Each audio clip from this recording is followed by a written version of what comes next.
we will never run out of people paying into the system unless there's some type of like nuclear event or like space invaders come down and eliminate everybody, because the law is that you've got to keep paying into the system until you get to retirement age. Joe Rogan continues to prop up and platform the oligarchs on his show, particularly his good buddy Elon Musk. On Elon Musk's latest appearance on Joe Rogan, he got into some very controversial topics. We're going to take a look at clips from Joe Rogan's show. Sam Seder and Emma Vigeland broke this down on the Majority Report. We're going to take a look at clips from them as well. And I also have my opinions. Let's check it out together. Speaking of scams, let's check in on Joe Rogan hosting his, fourth tech billionaire of the month. Well, it's like Andreessen, he's had all of them on, right? Sachs, Andreessen, Zuckerberg. Did Peter Thiel show up, or is he too shy? Oh, he's been on there. We should call him nation state media from now on.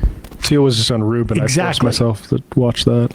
It is, I think, impressive that Joe Rogan is able to have such consequential people on and feel such a small obligation to have even the remotest clue of what he's talking about.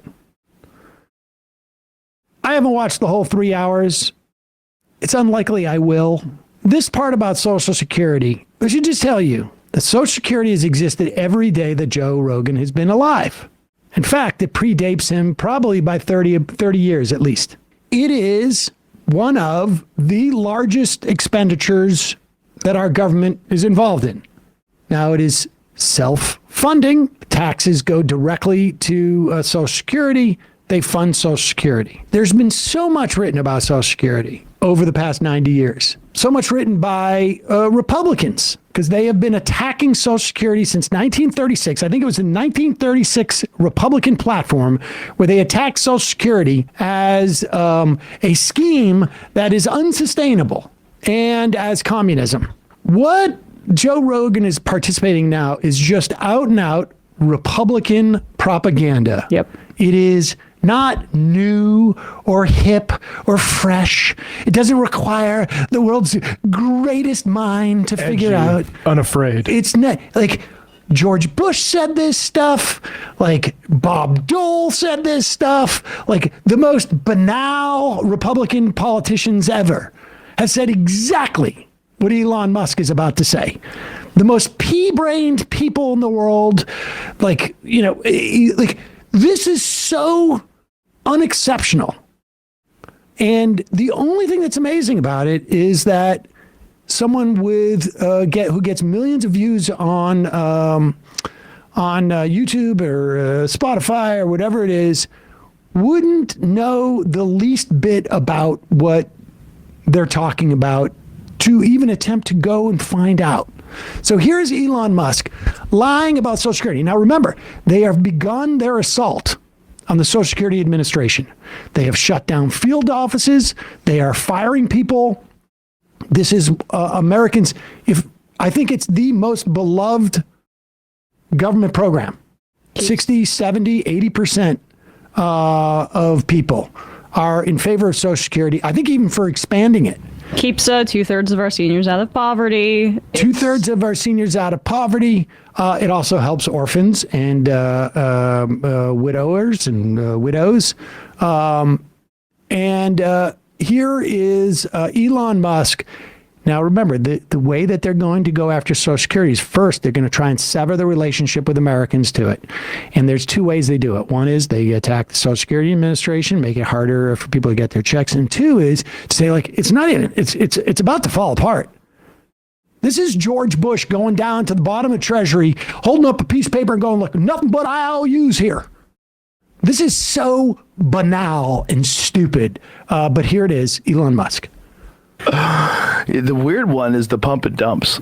Like the people happen all the time. All the time. Yeah. And people get shocked that somebody pump and dumped. Like, what are you doing? Did you like? I was hoping to dump. I was hoping to make all the money out of this. I can't believe they got me. Like, Yeah. It's funny that Joe Rogan and Elon Musk are talking about the pump and dumps when we have had gigantic, massive, multi-billion-dollar pump and dumps with Donald Trump just in the last few weeks. it's just weird that it's legal still.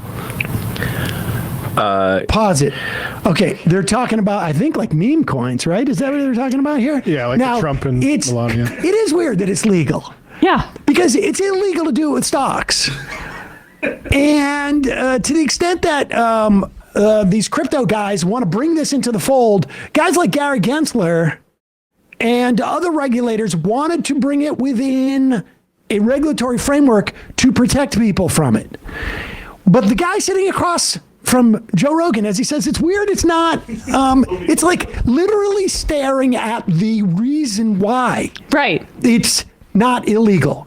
Like all of the people that you've hosted on your show, not only could they have told you why it's not illegal now, they were the reason for it. Donald Trump They announcing bought their election. Yes. They bought Sherrod Brown's seat in Ohio. I mean, the crypto boy, he's so very close to knowing the answer, but it's so far away. the Melania coin was a pump and dump that was created on January 19th, the day before the election. And you know who was behind that same coin? The same guys that were behind the Javier Milei pump and dump, as a part of the using his platform as the leader of Argentina to make a bunch of money for a few wealthy people by announcing it publicly, right? So this is the kind of thing that they're trying to copy for the federal government, and then he's claiming like it's Musk and those guys and Andreessen, etc. In fact, Trump just there was a pump and dump yesterday that Yes. happened when Donald Trump tweeted out, you should buy David Sachs's ETF of 5 crypto coins. He had David Sachs on too, didn't he? Okay, good. It's just weird that it's legal still. Yeah, it's so weird. I mean, casinos are legal. Yeah, and it is people like a just casino. lose money at casinos. Yeah, you know. but you can't rig a casino. Pause like it. a You know pump what's and dump. amazing about that is that like Rogan You can't rig a casino. Is Joe Rogan really this naive? doesn't realize he's making Musk uncomfortable. Yeah. Because Musk knows exactly why it's not illegal. In fact, he just spent hundreds of millions of dollars to get Donald Trump elected. There were hundreds of millions of dollars spent by crypto people to make sure that it's not illegal. So he talks about casinos. Actually, you know, there's regulations in casinos too. Just go back a little bit. It's pretty actually strict of when you can build a casino. Right. I mean, casinos are legal. Yeah, and it is people like a just casino. lose money at casinos. Yeah, but you can't rig a casino like a pump and dump. You could rig a pump and dump. You know. Yeah, I guess so. I'm sorry, really quick. Don't take it down, but the house always wins is a phrase about the casino. So, okay, keep going. Well, yeah, but at least you know that going in. Like you can read what the odds are. We know that craps are, 49% or whatever it is. But what's amazing here is that like literally it would be like Rogan sitting across from this guy. Keep it up. Rogan sitting across from this guy going like, who's making all these Teslas? Yeah. And Self-driving cars all over the place. Shouldn't be Elon legal. Musk is just sitting there going like, oh, how can I change the subject from this? There's a Daytona Does 500. he know that? Like, Musk is like thinking to himself, is Rogan this stupid or is he playing with me? And he's about to find out, oh no, he's this stupid. Let me distract you. This is like literally like, honestly, what you do with like a 3-year-old child. I want candy. Oh, look it over there. It's a birdie. Can you see the birdie? Birdie? Go ahead. Like you could run a real pyramid scheme. Well, I mean, the government's one big pyramid scheme, if you ask me. Yeah. Well. Oh, change the you topic. better than anybody. Social Security is the biggest Ponzi scheme of all time. Right. Explain that. Oh, so people pay into Social Security, and the money goes out of Social Security immediately. But the obligation for Social Security is your entire retirement career. So you're paying with the retirement career. You're paying like if you look at the future obligations of Social Security, it far exceeds the tax revenue. Raise taxes. Far. Have you ever looked at the... Okay, pause it. I need to stop you here because, I mean, this guy, it's unbelievable. I stutter. I say and And this guy can't even get out the basic premise of what he's trying to talk about, which, of course, is also a lie. Yeah. First of all, what makes a Ponzi scheme is that you're pretending to make investments. And instead of actually making investments, you're paying out people from the new investors you're taking in. Now, at one point, somebody's going to get wise to this, because if all the people say, hey, I want my money out now, you're in big trouble. And that's what your prerogative. That's what happened to Madoff. That's what happened to Sam Israel. I mean, this is what happens with Ponzi schemes. Social Security is not a Ponzi scheme, because there are very clear times when you can take your money out. You need to be with near retirement age, near full retirement age, early retirement age, or late retirement age.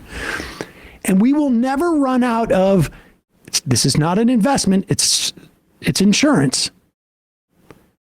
Insurance also the same thing, right? Like right. Similar dynamic.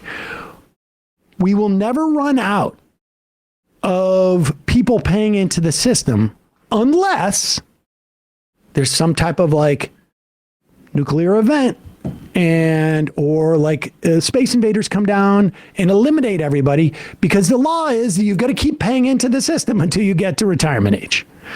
And now he's going into, well, there's all these unfunded liabilities. In other words, if all these people, who are alive today, born just in this moment, turn 65, it's going to be 67 now for anybody born today, certainly. It's 67 for me.